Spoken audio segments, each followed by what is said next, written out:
عزیز طلبہ، آج ہم 12ویں جماعت کے نصاب میں شامل سبق چند روز ایک روڈ رولر کے ساتھ پڑھیں گے۔ اس کے مصنف ڈاکٹر وزیر آغا ہیں اور صنف ادب کے لحاظ سے یہ ایک انشائیہ ہے۔ پہلے ہم ڈاکٹر وزیر آغا کا تعارف دیکھتے ہیں۔ ڈاکٹر وزیر آغا سرگودا میں پیدا ہوئے۔ انہوں نے گورنمنٹ کالج لاہور سے BA پاس کیا اور پنجاب یونیورسٹی سے ڈاکٹریٹ کی ڈگری حاصل کی۔ وزیر آغا زمانہ طالب علمی سے ہی محمد دین تاثیر، میرا جی اور نون میم راشد سے متاثر ہو کر اردو شاعری کی طرف متوجہ ہوئے۔ انہوں نے نظم میں نت نئے تجربات سے جدت پیدا کی۔ ادبی جریدے اوراق کے مدیر رہے۔ یہ جریدہ اپنے تحقیقی اور تنقیدی مضامین کی وجہ سے ادبی حلقوں میں نہایت تحسین کی نگاہ سے دیکھا جاتا ہے۔ وزیر آغا اپنے منفرد اور جدید تنقیدی نظریات کی وجہ سے اردو دنیا میں معتبر مانے جاتے ہیں۔ وہ بطور شاعر، نقاد اور صحافی ایک قابل قدر مقام رکھتے ہیں، لیکن ان کی ایک اور خصوصیت ان کی انشائیہ نگاری بھی ہے۔ اچھوتے، نادر اور منفرد موضوعات کی بنا پر وہ انشائیہ نگاری میں ایک اہم نام ہیں۔ ان کی تصانیف میں اردو شاعری کا مزاج، گھاس پر تتلیاں، معنی اور تناظر، شام کی منڈیر سے، لکیریں اور دائرے وغیرہ شامل ہیں۔ اس سبق میں چند اہم شخصیات کا ذکر کیا گیا ہے، جیسے Marco polo. Marco polo Italy کا ایک تاجر اور مہم جو تھا۔ اس نے دنیا کے کئی ملکوں کا سفر کیا۔ یہ مشہور سیاح 1254 میں پیدا ہوا اور 1324 میں وفات پائی۔ اس نے دنیا کے کئی ممالک کی سیاحت کی اور اپنے مشاہدات اور تجربات کو ایک کتاب میں تحریر کیا۔ 17 سال چین میں بھی رہا اور چنگیز خان کے پوتے قبلائی خان کی ملازمت کرتا رہا۔ اس کے بعد ابن بطوطہ سیاح اور مورخ تھا۔ اس کا اصل نام ابو عبداللہ محمد بن بطوطہ تھا۔ وہ مراکش سے تعلق رکھتا تھا۔ 1304 میں پیدا ہوا اور 1377 میں وفات پائی۔ دنیا کے کئی ممالک کی سیاحت کی۔ 28 سال کی عمر میں وہ 75,000 میل کا سفر کر چکا تھا۔ اس کے بعد جہانگیر کا ذکر ہے۔ جہانگیر چوتھا مغل بادشاہ تھا۔ اس کا اصل نام نور الدین سلیم تھا۔ یہ اکبر بادشاہ کا بیٹا تھا۔ 1569 میں پیدا ہوا اور 1627 میں وفات پائی۔ اکبر کی وفات کے بعد نور الدین جہانگیر کے لقب سے تخت نشین ہوا۔ عدل جہانگیر مشہور ہے۔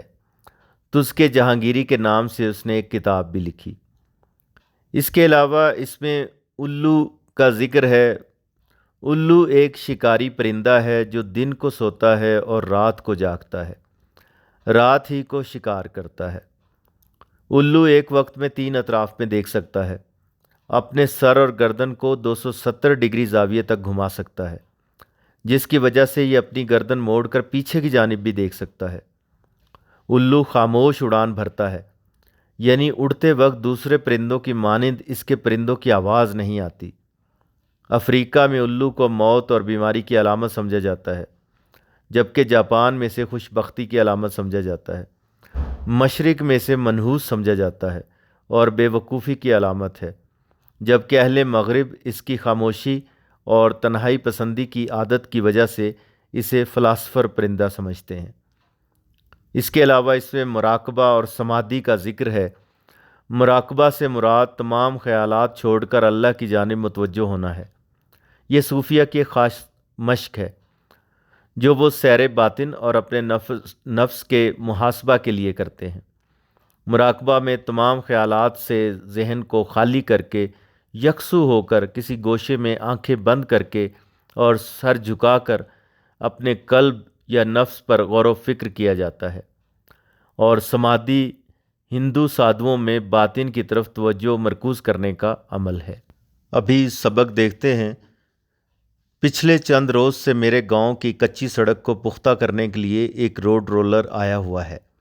یہ قوی الجثہ دین و ساری جاپانی پہلوانوں کی طرح کا ایک پہاڑ ہے، مگر گوشت کا پہاڑ نہیں، یہ تو کالے لوہے کا پہاڑ ہے جس کا کام کچی خوشبودار زمین کے چہرے پر بجری کی تہ جمانا ہے۔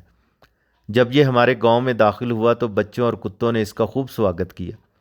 بچے تو اس کے بھاری بھرکم گول مٹول پہیوں پر سوار ہو کر تالیاں پیٹنے اور شور مچانے لگے۔ البتہ کتوں نے صرف بھونکنے تک خود کو محدود رکھا، مگر 2-3 روز ہی میں ان لوگوں کا جذبہ حیرت ماند پڑ گیا۔ اب یہ روڈ رولر سارا دن اپنے بوڑھے ڈرائیور کی مائیت میں کمال آہستگی کے ساتھ سڑک پر آگے پیچھے ہوتا رہتا ہے۔ شام کو جب ڈرائیور اس پر رکھے ہوئے کمرے کو تالا لگا کر کہیں چلا جاتا ہے تو میں اس کے پاس آ جاتا ہوں اور اس عجوبہ روزگار کو تا دیر دیکھتا رہتا ہوں۔ سڑک کو کوٹتے کوٹتے اب اس کے بھاری پہیے خاصے گھس چکے ہیں۔ ان پر فٹ کیا ہوا کمرہ بھی خاصا پرانا ہو چکا ہے۔ خدا جانے یہ روڈ رولر اب تک کس کس گھاٹ کا تیل پی چکا ہے کہ اتنا بوڑھا اور گھسا پٹا نظر آتا ہے۔ پرسوں یہ سوال میں نے اس کے بوڑھے ڈرائیور سے کیا تو وہ ہنسنے لگا۔ بولا، اس اللہ لوک نے کہاں جانا ہے بابو جی، ساری زندگی اسی علاقے میں دھونی رمائے پڑا رہا ہے، مگر جناب میں نے کئی روڈ رولرز پر کام کیا ہے اور گھاٹ گھاٹ کا پانی پی چکا ہوں۔ بوڑھے ڈرائیور کے یہ الفاظ سن کر مجھے خیال آیا کہ اصل مارکو پولو یا ابن بطوطہ تو یہ ڈرائیور ہے جس نے روڈ رولر کی رفتار سے سیاحت کی ہے، نہ کہ اسپِ تازی یا کھڑ کھڑ چلتی گاڑی کی رفتار سے۔ سو میں نے اس سے کہا کہ کبھی مجھے بھی اپنے ساتھ روڈ رولر پر بیٹھنے کا موقع دو۔ وہ خوش ہو گیا، کہنے لگا، میں پچھلے 50 سال سے روڈ رولر چلا رہا ہوں، آپ پہلے شخص ہیں جس نے روڈ رولر پر بیٹھنے کی خواہش کی ہے۔ میں نے کہا، کیا کروں، میں تو خواہش ہی کا مارا ہوا ہوں۔ سو پروگرام طے پا گیا۔ جیسا کہ آپ جانتے ہیں کہ روڈ رولر سڑکیں بنانے کے لیے کام آتا ہے۔ مصنف نے اپنے گاؤں میں سڑک کو پختہ کرنے کے لیے جو روڈ رولر آیا ہوا تھا اس کا بیان کیا ہے، اور اس کا حلیہ اس طرح سے بیان کیا ہے کہ وہ ایک قوی الجثہ یعنی بھاری بھرکم قسم کا جاپانی پہلوانوں کی طرح کا ایک پہاڑ تھا۔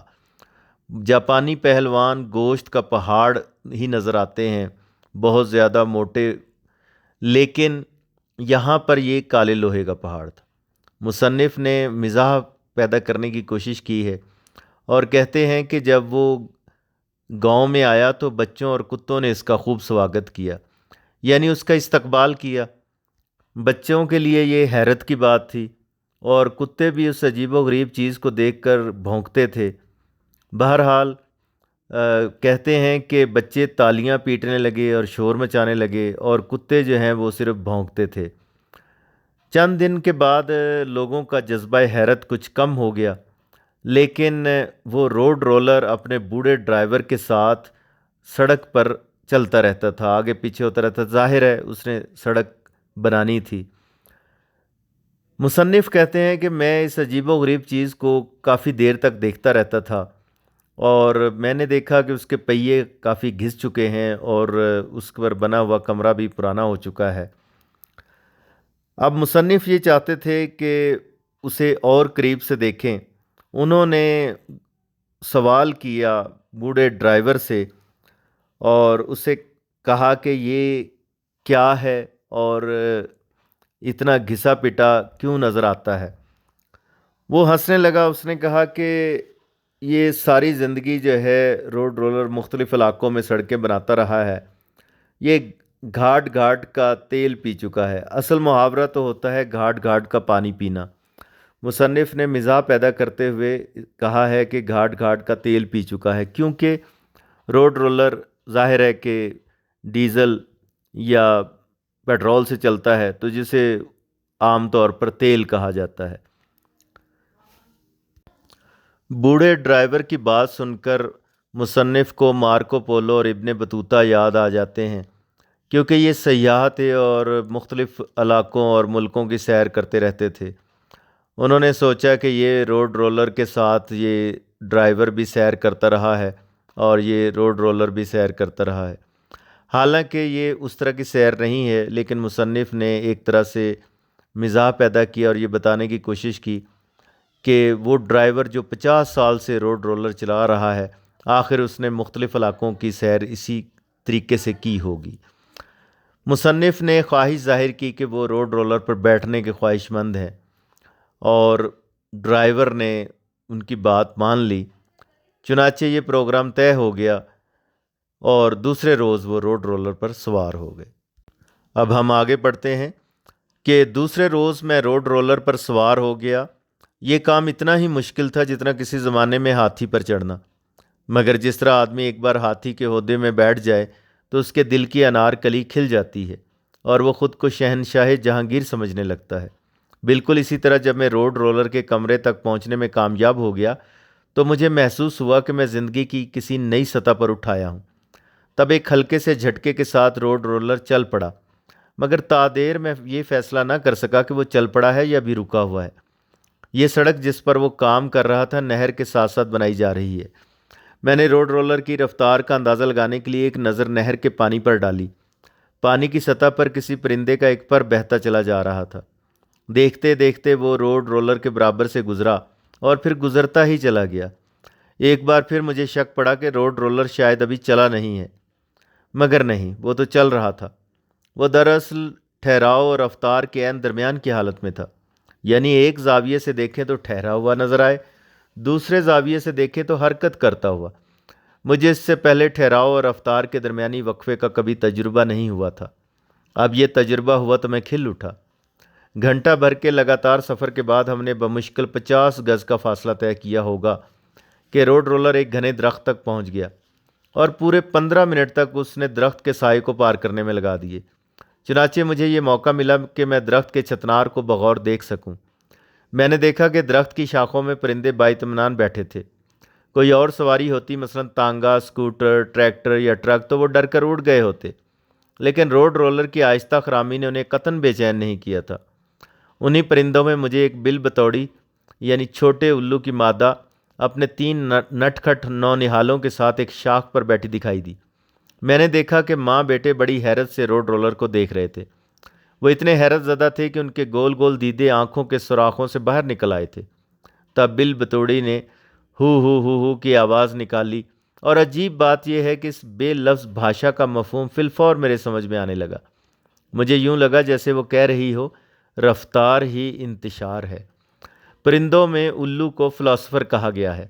اس روز اگر الو صاحب بھی تشریف فرما ہوتے تو شاید مجھے دانائی کی کسی اور پرت سے آشنا کرتے، مگر میں بیگم الو کی بات سے بھی خاصا مطمئن تھا۔ ہماری مستورات تو کبھی بھولے سے بھی ایسی دانائی کا مظاہرہ نہ کریں۔ اب یہاں پر مصنف یہ کہتے ہیں کہ دوسرے روز میں روڈ رولر پر سوار ہو گیا اور یہ کام اتنا مشکل تھا جیسے کسی زمانے میں ہاتھی پر بیٹھنا۔ ظاہر ہے کہ ہاتھی پر بیٹھنا بھی ایک مشکل کام ہے، لیکن جب ایک مشکل کام کرنے کے بعد ہاتھی کے عہدے میں انسان بیٹھ جائے تو ظاہر ہے اسے بہت خوشی ہوتی ہے اور اس کا دل باغ باغ ہو جاتا ہے۔ مصنف نے یہاں لکھا ہے کہ اس کے دل کی انار کلی کھل جاتی ہے اور وہ خود کو شہنشاہ جہانگیر سمجھنے لگتا ہے۔ چونکہ شہنشاہ جہانگیر اور انار کلی کی کہانی مشہور ہے، جس پر مشہور ڈرامہ امتیاز علی تاج نے بھی لکھا انار کلی، اسی نسبت سے مصنف نے دل کی کلی کھل جانے کے بجائے محاورے کو تھوڑا تبدیل کر کے تو دل کی انار کلی کھل جاتی ہے لکھ دیا ہے، اور اس طرح سے مزاح پیدا کرنے میں کامیاب ہوئے ہیں۔ تو مصنف یہاں پر بیان کرتے ہیں کہ جب وہ روڈ رولر کی چھوٹی سی کمرہ نما جگہ پر پہنچنے میں کامیاب ہوئے تو انہیں بہت خوشی محسوس ہوئی، اور ابھی وہ اس سے لطف اندوز ہو رہے تھے کہ ایک ہلکے سے جھٹکے کے ساتھ روڈ رولر چل پڑا، اور اس کے چلنے کے کافی دیر تک وہ یہ فیصلہ نہ کر سکے کہ یہ چلا ہوا ہے یا چل رہا ہے یا رکا ہوا ہے۔ مطلب یہ ہے کہ اس کی رفتار انتہائی کم تھی، اور اتنی کم رفتار تھی کہ وہ فیصلہ نہیں کر پا رہے تھے کہ یہ چل رہا ہے یا رکا ہوا ہے۔ دراصل وہ اس کی کم رفتار کو بیان کرنا چاہتے ہیں۔ پھر اس کے بعد وہ آگے بتاتے ہیں کہ ایک پرندے کا پر پانی میں بہتا چلا جا رہا تھا اور وہ بھی اس سے آگے بڑھ گیا، یعنی جو ساتھ ہی نہر بہہ رہی تھی اس کی رفتار بھی اس روڈ رولر سے زیادہ تھی۔ اور پھر وہ تقریباً کہتے ہیں کہ 1 گھنٹے کا سفر گزرا، اور اس 1 گھنٹے کے سفر میں وہ ایک درخت، گھنے درخت تک